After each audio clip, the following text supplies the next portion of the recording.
नमस्कार मंडळी, welcome to निराली माय चॅनल. श्रावणातल्या शुक्रवारची कहाणी आपल्याला सांगते, नक्की ऐका. एक आपले आटपाट नगर होते. तिथे एक गरीब ब्राह्मण राहत असे. तो फार दरिद्री होता. त्याची बायको एकदा शेजारणीच्या घरी गप्पा मारावयास गेली. तेव्हा तिने आपल्या गरिबीचे गाणे गायले. शेजारणीने तिला शुक्रवाराचे व्रत करण्यास सांगितले.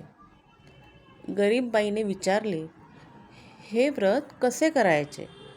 ती म्हणाली, बाई, शुक्रवाराचे व्रत कर. हे शुक्रवार तू श्रावणापासून धर. सारा दिवस उपवास करावा. संध्याकाळी सवाष्णीला बोलवावे. तिचे पाय धुवावे. तिला हळद कुंकू द्यावं. तिची ओटी भरावी. साखर घालून दूध प्यायला द्यावं. भाजलेल्या हरभऱ्याची खिरापत वाटावी आणि नंतर आपण जेवावं. याप्रमाणे वर्षभर करून त्याचे उद्यापन करावं. ती गरीब बाई हे सर्व ऐकून घरी आली. देवाची तिने प्रार्थना केली आणि शुक्रवारचे व्रत करू लागली. त्याच गावात तिचा भाऊ राहत होता. तो एके दिवशी सहस्र भोजन घालू लागला. साऱ्या गावाला आमंत्रण केलं. बहिणीला मात्र काही बोलावलं नाही. का तर ती गरीब होती. तिला बोलावलं तर 4 लोक हसतील. पुढे दुसरे दिवशी, मारे आपण भावाकडे ब्राह्मणाचे थवेच्या थवे येत आहेत, पोटभर जेवीत आहेत. हे पाहून बहिणीने विचार केला, आपला भाऊ सहस्र भोजन घालतो आहे. बोलावणे करण्यास विसरला असेल तर आपल्या भावाच्या घरी जायला आपल्याला काय हरकत नाही. असा मनात विचार करून ती सोवळं नेसली, बरोबर मुलांना घेतलं आणि भावाच्या घरी गेली. पुष्कळ पाने मांडली होती. एका पानावर जाऊन बसली. शेजारच्या पानावर मुलांना बसवलं. सर्व पाने वाढली आणि सारे वाढल्यानंतर हिच्या भावाने तूप वाढायला घेतले. वाढता हिच्या पानाशी आला.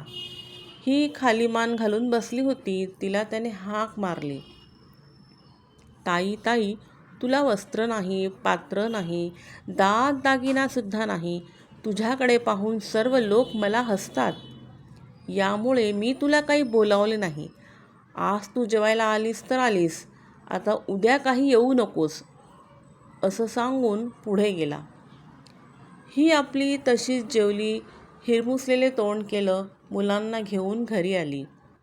दुसरे दिवशी मुलं म्हणू लागली, आई, मामाकडे जेवायला चल.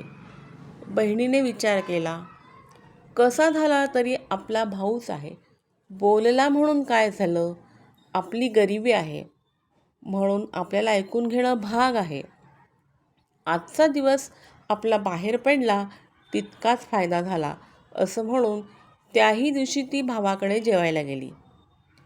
पहिल्या दिवसाप्रमाणे रिकामा पाण्यावर ती बसली. जवळ आपल्या मुलांना बसवलं.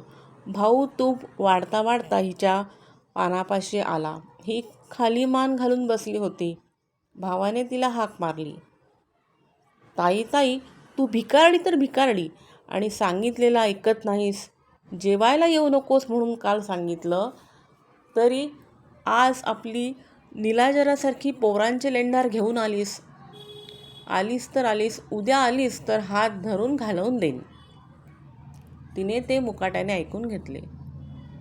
तसेच थोडेसे जेवली आणि उठून चालती झाली. पुन्हा तिसरे दिवशी जेवायला गेली. भावाने तिला पाहिलं आणि हात धरून तिला घालवून दिलं. ती फार दुःखी झाली. देवीची प्रार्थना केली. सारा दिवस उपास पडला. देवीला तिची दया आली. दिवसानुदिवस सुखाचे दिवस असे दाखवू लागली. असे करता वर्ष झाले. बाईचे दारिद्र्य गेले. पुढे एके दिवशी ती शुक्रवारचे उद्यापन करू लागली. भावाला जेवायला बोलाविलं. भाऊ मात्र मनामध्ये ओशाळा झाला. बहिणीला म्हणू लागला, ताई ताई, तू उद्या माझ्या घरी जेवायला ये. नाही काही म्हणू नकोस आणि घरीसुद्धा काही जेवू नकोस. उद्या जर तू आली नाहीस तर मी काही तुझ्या घरी येणार नाही. बहिणीने बरे म्हटले. भावाच्या मनातले कारण तिने जाणले. दुसऱ्या दिवशी लवकर उठली, वेणीफाणी केली, दागदागिने ल्यायली, उंची पैठणी साडी नेसली. भावाकडे ती जेवायस गेली. तो भाऊ तिची वाट पाहतच होता. ताई आली तसा तिचा हात त्याने धरला. तिला मानाने पाटावर बसविली. पाय धुवायला ऊन पाणी दिले. पाय पुसायला फडके दिले. इतक्यात जेवायची पानेसुद्धा मांडली गेली. ताईचे पान आपल्या शेजारी मांडले. भाऊ जेवायला बसला. ताईने आपली शालजोडी काढून बसल्या पाठी ठेवली. भाऊ पाहू लागला. त्याच्या मनात कल्पना त्याने केली की शालजोडीने तिला उकडत असेल म्हणून काढली असेल. नंतर ताई आपले दागिने काढू लागली. बसल्या पाठी ठेवू लागली. भावाने विचार केला, जड झालं म्हणून काढीत असेल. नंतर ताईने भात कालविला. मोठासा घास केला.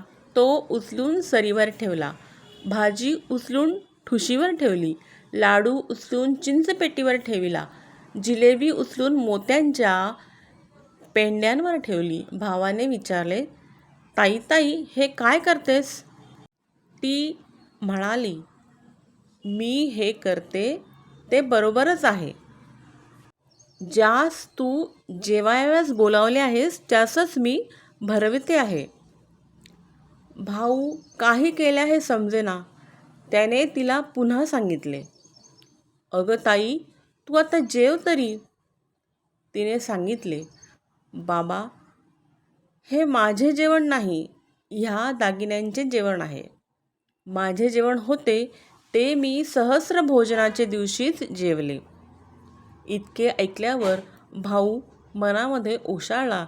त्याला पश्चाताप झाला आणि तो तसाच उठला. त्याने बहिणीचे पाय धरले. झाल्या अपराधाची क्षमा मागितली. बहिणीनेही त्याला क्षमा केली. नंतर दोघे जण जेवली. मनातली आढी काढून टाकली. दोघांनी देवीचे आभार मानले. भाऊ बहिणीकडे जेवायलाच गेला. तिला आनंद झाला. देवीने असे तिला समर्थ करून आनंदी केले तसे तुम्हा आम्हा करो. ही 60 उत्तराची कहाणी 5 उत्तरी सुफळ संपूर्ण. Please like, share and subscribe निराली माय चॅनल. थँक्यू.